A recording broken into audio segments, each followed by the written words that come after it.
If you're looking to purchase a home for the first time, you need to realize there is a huge difference between what a lender says you qualify for and what you're comfortable paying. And the reason for this is because lenders are going to use completely different numbers than what you'd expect when they're working through the pre-approval process. And in this video, I'm going to explain what lenders look at and what you actually should be looking at. I'm also going to explain why these numbers can be completely thrown off, making a property unaffordable for you, even if you've been pre-approved for it, and how you can avoid this from happening when you go through the process. So first, let's get into exactly why lenders will qualify you for one amount when you're actually comfortable paying a completely different number. So here's the reason why. Gross income.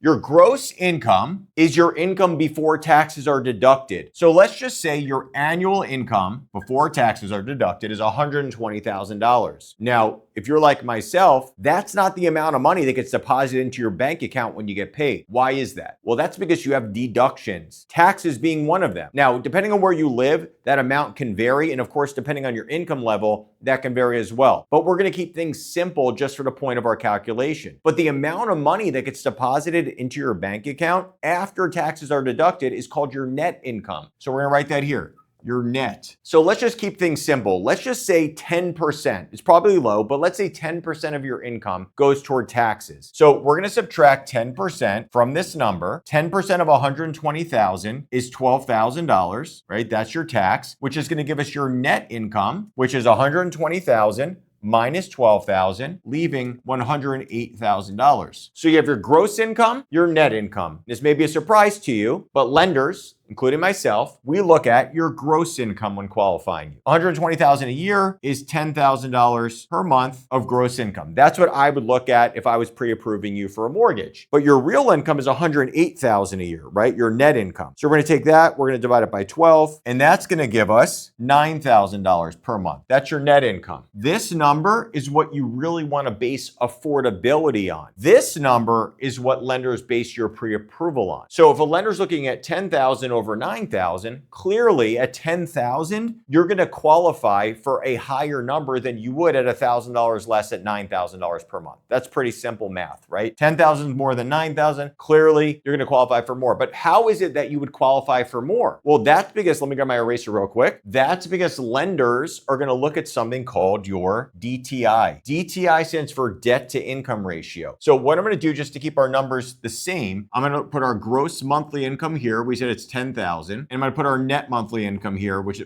we said is 9,000, just so we have these figures for later on. And what we're going to do is we're going to figure out DTI, debt to income ratio. You may have heard that term before, but I'm going to just make sure you understand what it means. So DTI is looking at your income, pretty simple, and your debt. And I've talked about this in other videos. You can reference those. I'm going to get a little more detailed than this one. So income, what do lenders look at? I'm going to take, so lenders, we said lenders look at your gross income. What you should be looking at, your net income. Net income is a reality. Gross income is a fantasy because we don't bring home the gross income. Your debt, the debts that a lender is going to look at are going to be what's on your credit. So let's call it credit cards, loans. That includes student loans, personal loans, maybe even another mortgage, maybe a car loan, maybe it's an auto lease. We're also going to look at things like child support if you have to pay it, alimony if you have to pay it, right? There's a lot of people that do. IRS tax payments. Maybe you're on an installment agreement with the IRS from previous taxes that you owed. That's what lenders look at. What you should be looking at, all of these things, plus you should be looking at water bill, cable, electric, nursery for your kids, other types of schooling, all other expenses. You need food, you need gas. Even if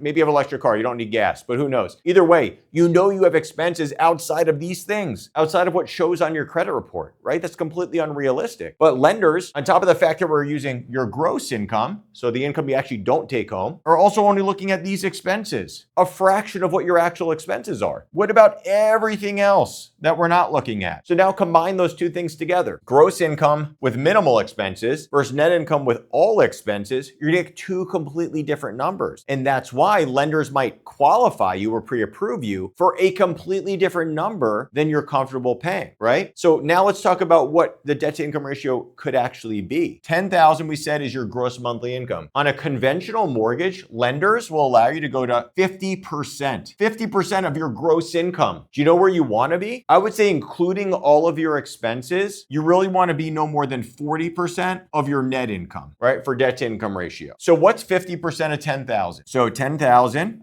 which we said is your gross income, times 50% is $5,000. This number represents what a lender would tell you the maximum you can pay on a monthly basis would be for your new property you're buying. So the mortgage payment, taxes, insurance, and I'll break that down for a moment, plus these items. What you want to look at is 9,000 in this example times 40%. So what's 9 times 4? 36. So that's $3,600. $1,400 difference. But what you also want to factor into this number are your other expenses. So let's say these expenses add up to $1,000 a month. We'll keep that number there. We know we have other expenses. So let's take this 3,600 minus 1,000 leaves 2,600. And by the way, I'm taking these expenses and these expenses, $1,000 a month. Well, let's just say these expenses equal half of that, 500. So now we said we have 5,000 that can go toward these expenses. So now we're going to subtract the 500, which are what a lender is going to be looking at, and it leaves 4,500. This gap is getting bigger and bigger between the two numbers, right? Lender would allow 4,500. You should allow 2,600. That's a $1,900 difference between the two. That's a huge difference. So this is what a lender would allow you to have for a housing payment alone. This is what you should be at using my calculation. 40% of your net income minus all expenses leaves 2,600. So let's use these numbers here. So we said lender is going to say that you can be at, what did I say, 4,500. You should be at 2,600. Pre-approval amount, affordable amount. Pre-approval amount, affordable amount. Almost a $2,000 difference between the two. So now let's break down what a monthly payment looks like so we can work backwards into what a purchase price would look like that you might be pre-approved for and what you should actually be looking at. So let me get all this off the board for you. So let's start with what you would get pre-approved for with a lender. So lender told you, just one more time, $4,500. Now we have to think about what a mortgage or a housing payment is comprised of, okay? So a housing payment is made up of principal, interest, taxes, insurance. Now, I'm going to break out mortgage insurance separately. I call it MI, mortgage insurance. And you might have an HOA fee, homeowners association. So this is what a housing payment could be made up of. Now, what this doesn't factor in is that you're going to have electric, right? Like I said before, cable, etc. Your utilities. Lenders don't look at this. Like I said, they look at this. So this 4,500 needs to go toward these items. So let's work backwards. We need to subtract out the items that might be fixed so we can work backwards into what the calculation would be when it comes to principal and interest. That will help us determine what the purchase price would be based around the loan amount. So let's just say that you're going to have, we take our 4,500 number, we're going to subtract out taxes from this. So let's say that property taxes are $500 per month. And we're using monthly figures. That leaves us with 4,000. Now we need to subtract out insurance. Let's just say insurance is going to be $250 per month, right? Now that leaves us $3,750. Mortgage insurance. Well, mortgage insurance is going to vary. So what I'm going to do for now, I'm going to leave that out. HOA fee, let's just say there isn't one. We're at $3,750 per month. Now we know that the average, or I should say that the average consumer is putting down around 5% when they're buying their first home. So let's use that number. We need to get to $3,750. A portion of this will be mortgage insurance. I skipped it for a moment before. Let's say that mortgage insurance, and this is going to, your credit score plays a big part in this, but let's say that's $250 as well. And that leaves us with $3,500 that can go toward the principal and interest payment on a property. So we're going to work backwards. I'm going to use a mortgage calculator just because it's going to be easier. So we're going to say $3,500 is our target payment, right? That's where a lender is going to have you. 30-year term, which is the most common term that a first-time home buyer would get, which rates are 6.375 right now, hypothetically. And that's going to tell me the amount you're going to borrow. So $3,500 payment over 30-year term, 6.375 interest. This is going to equal a loan amount of $561,000. That's what you're borrowing, which means that your purchase price, because you're putting down 5%, is going to be closer to $590,000 purchase price. This is what a lender in this scenario would pre-approve you for. But let's do the math if you're doing your own calculation off of your net income, factoring your other expenses like we talked about. So we're still going to have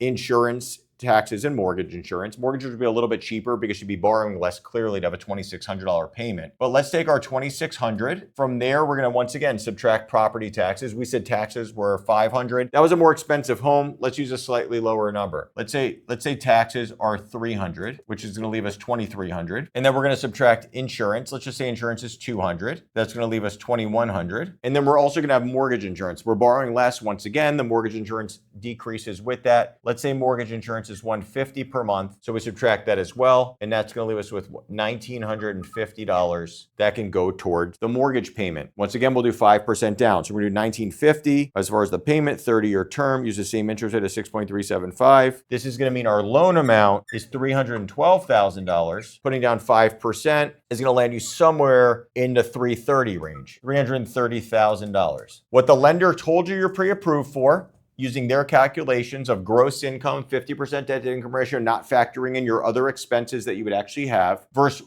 what you'd actually be able to afford comfortably using the net income with the 40% calculation, also factoring in your other expenses. That's a $260,000 difference in purchase price. So a lot of buyers are in for a rude awakening when they actually go out and actually find a property, run the numbers, and compare to what they're comfortable paying on a monthly basis. This is why when you're going through the pre-approval process, you want to let the lender know what you're comfortable paying. Don't let them just tell you what you qualify for. Because once again, what you qualify for versus what you may be comfortable paying could be two completely different numbers. Now, things I didn't factor in is, well, what if there's another borrower or another person in the household whose income is not being considered toward qualifying? Well, that's a different story altogether. But the point of what I'm showing you is that you need to sit down. You need to look at what you actually receive on a monthly basis deposited into your bank account as far as your net income is concerned, and you do the calculations to figure out what you're comfortable paying. That's the biggest takeaway from this. Just figure out what you're comfortable paying. Don't just automatically go off what the lender tells you you can qualify for, because clearly the numbers could be substantially different and they have no idea what you have on a monthly basis that needs to be considered for you to live comfortably. If you found the information in this video helpful, or you want to figure out what you might qualify for, comment below with where you live, what your income is, and what you're comfortable paying on a monthly basis. And I'll go ahead and figure out what you should be qualifying for when it comes to your monthly payment on a property.